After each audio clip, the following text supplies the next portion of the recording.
I have so been looking forward to today's panel and being among this group of CESMII panelists to discuss artificial intelligence and machine learning. The objective for today is for you to hear how AI, machine learning, smart manufacturing, and CESMII are related. And I would like to leave you with the point that they have all grown up together and all are in the same family. My name is Jim Davis. I am Vice Provost IT and head the Office of Advanced Research Computing at UCLA. I'm also Principal Investigator and have program oversight for CESMII. I have the sincere pleasure of opening this session because I've been working on smart manufacturing and AI together for a very, very long time. And what I'd like to do is set the stage for the comments to follow from my colleagues with some past and present observations and some observations on emerging directions for the future. Next slide. Let me start with my long haul perspective to say that we have certainly come a long way since I was at Amoco Chemicals in the 1970s and was worrying about transitioning from analog to digital control systems. I was fortunate in the 1980s to be involved in the first surge of AI machine learning. And as we know, there was no internet at that time, no big data. At that time, we focused on, in fact, were forced to lean on the importance of subject matter expertise and know-how for the applications to work. And I have to confess that in the beginning, we actually thought the IT and computer science might just be able to solve engineering problems with a minimum of subject matter expertise. But no, we showed over and over again with no uncertainty that the domain know-how was critical and that the IT and computer science, while powerful, could not solve complex manufacturing problems alone. So at that time, we became very, very good at modeling the know-how in AI systems, but we were severely stuck with no way to scale the data. There were no good ways to sustain the domain know-how, and we certainly didn't have the necessary compute capacity to do the modeling. So as the slide shows, over the next 30 years, key IT infrastructure continued to build out before IoT, smart manufacturing, and Industry 4.0 really came into wide discussion, which was around 2005 or so from my perspective. And it certainly went into high gear in the 2010s. Before jumping into today, though, I'd like to return to the 1990s and 2000s to say that I was fortunate to be in CIO roles, and I cut my teeth scaling the first web browsers and working with one of the early Cray supercomputers. I was among the co-founders of Internet 2 as the first national high bandwidth R&D network, and I found myself implementing PeopleSoft version 1.0. You can relate to each one of these experiences on this slide. The reason for mentioning these is that I can say for sure that these IT infrastructure experiences motivated and in fact influenced smart manufacturing significantly. The age of cyber infrastructure which followed, and as we know became the precursor to cloud, the cyber infrastructure literally became the tipping point that brought several of us together when we opened the concepts of smart manufacturing in 2005 and 2006. With all of this IT building out, the smart manufacturing discussion started because we really had just simply reached the point of needing to define what needs to happen within the industry.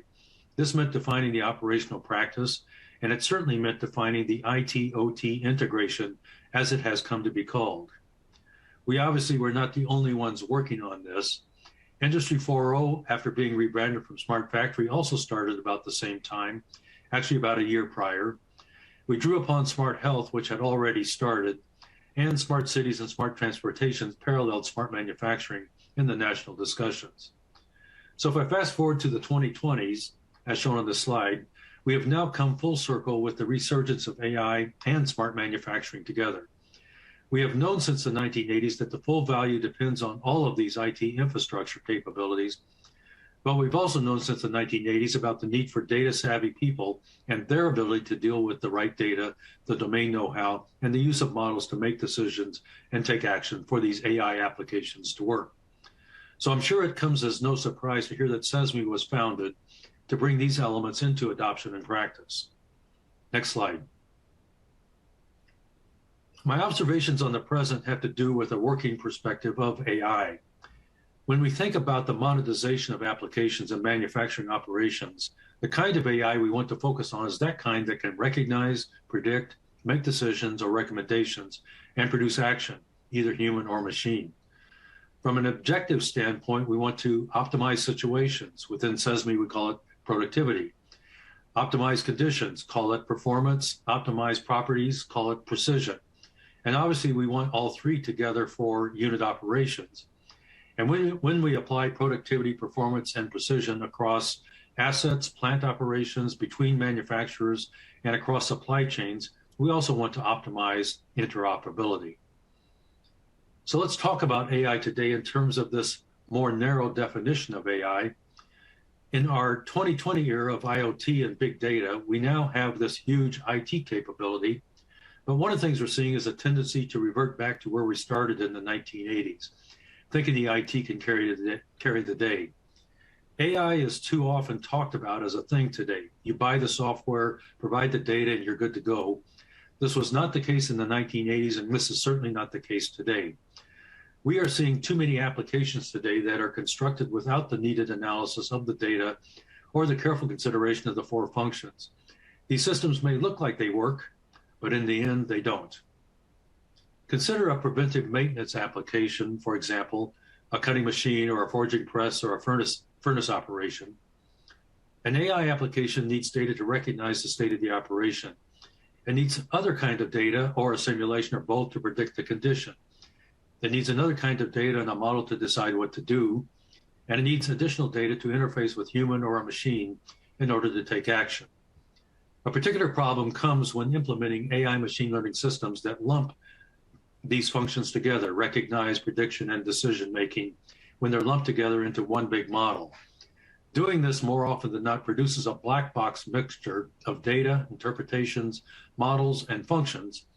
The result is an application with little idea about how it works or what it will do in an unexpected situation. The larger point I'm trying to bring out is that AI is not a thing, it is a process. This brings up immediately the subject of workflow.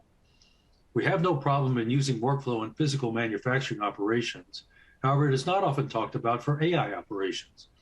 When you think about AI as a process, recognize, predict, decide, and act, workflow becomes a powerful tool for the cyber processing that AI brings to the physical operations. So building AI solutions in distinguishable steps actually goes a long way toward robust explainable AI and using this and sustaining the AI with confidence. Another point is that we often talk about continuous operational improvement. The same thinking actually applies to AI applications and the need for continuous AI improvement. Rolling up the points on this slide, the main message is that we will make little headway unless we build the tools and the applications and build the data savvy workforce that make it possible for the industry, and I do mean small, medium, and large companies, to live with and widely use data, know-how, and models in this AI process sense. Next slide. My third set of comments have to do with where we go from here. In addition to working with CESMII, I've had the good fortune of being a co-chair of a national effort sponsored by NSF and NIST to make recommendations on national priorities for the adoption of AI in manufacturing. A key observation is that industry direction is converging, and there is consistency with key industry change and opportunity areas that now need to be addressed. As listed on this slide, the current expectation that every manufacturer, small, medium, and large, develop solutions in-house by themselves, this do-it-yourself approach, it leads to a massive duplication of effort that increases the cost and complexity of AI adoption for all manufacturers, and it also has the effect of limiting AI's potential for all. Again, think interoperability opportunities, think products as services, data as services, and supply chains. This leads into the second point that we have not come close to taking advantage of the network and interconnectedness, especially compared to other industries that have gone through digital transformation. I heard a statement recently that stuck with me while on a panel about digital transformation. Janice Abell from ARC made the comment that the industry needs to connect to connectivity to realize the full potential. I think you can agree this is interesting phrasing. The next bullet focuses specifically on AI, and to state the obvious, AI is powerful because of the right data and the right know-how, and it's not powerful because of just any data and just any know-how. The more of the right data and the more of the right know-how, the more powerful the AI. This leads to the point that few manufacturers have enough of the right data to drive AI's power for individual applications. We really do need to find the practices, trust, protections to break out of our legacy compartments at all operational levels. This takes us to cyber infrastructure as well. In considering cyber infrastructure, we want to connect and work with data from multiple sources. But when we look at what we are doing today, we are currently focused on networking infrastructure far more than networking data. No one can afford this. At scale, the effect is that we're still managing to the greatest complexity as an industry, and as interconnectedness grows, complexity, cost, and security threats also increase. We have to make important changes at this infrastructure level. And then we can bring it home with a business viewpoint to say that we are just now coming out of the pre-AI era, where there was essentially no financial incentive in considering broader uses of data. Nothing was lost back then with strict interpretations of IP and closing off the use of data, closing off the use of all data for that matter. Now data are worth something, and we have and want the capability to think about applications that exist between manufacturers and across supply chains. Next slide. These our membership have stepped in with the SM Innovation Platform, SM Profiles, and SM Building Blocks, as shown on this slide. I hope these two graphics are becoming quite familiar to you. These are tools, however, and they are set up to more easily build the applications that get to the economic and the competitiveness objectives. But what applications? When applying the criteria of monetization, revenue, market share, and competitiveness, there is a clear consensus in the recent discussions I was just talking about that preventive maintenance, asset performance, precision, and quality assurance stand out for factory unit operations. There's a lot of attention in these directions today, and there have been some real successes, and the SM platform and building blocks are obviously aligned with these kinds of applications. I want to stress, however, that the AI vote is significantly missed if we don't find the drivers to also aim practices for productivity, performance, and precision in the interoperability categories. We have to be able to scale adoption beyond factory walls and include all manufacturers to get to full benefit. My last slide, and in closing, I wanted to list out and repeat the points I just made to emphasize the relation, but to also stress that if we miss the bigger AI vote, we also miss big competitiveness impacts on energy and material consumption, environmental sustainability, carbon footprint, operational safety, and track and traceability used for many roles like food safety, material integrity, security, parts integrity, etc. Importantly, these are all outcomes in increased productivity, performance, and precision, and contribute to the economic value. In closing, let me observe that 40 years ago, we were super excited about AI, but that excitement went into a trough. Fortunately, that trough proved to be useful, and 40 years later, and with huge gains in technology, practice, and industry thinking and development, the potential for AI is much greater and the excitement is well warranted. However, there remains this sense that we are still on the brink of either another trough or on the brink of the real value we've been seeking. We already know what is needed and how to build applications. We just can't forget it. We also are no longer hamstrung with the infrastructure. So in the recent discussions, there is a stronger than ever recognition that the barrier is us meaning the industry's legacy compartmentalization. So the real question here is, what are we going to do about it? It truly is not possible to solve compartmentalization by remaining compartmentalized. And I can definitively say that AI and smart manufacturing are not solutions that draw value from compartmentalization. So from my perspective, the directions toward value for AI and smart manufacturing together are pretty clear.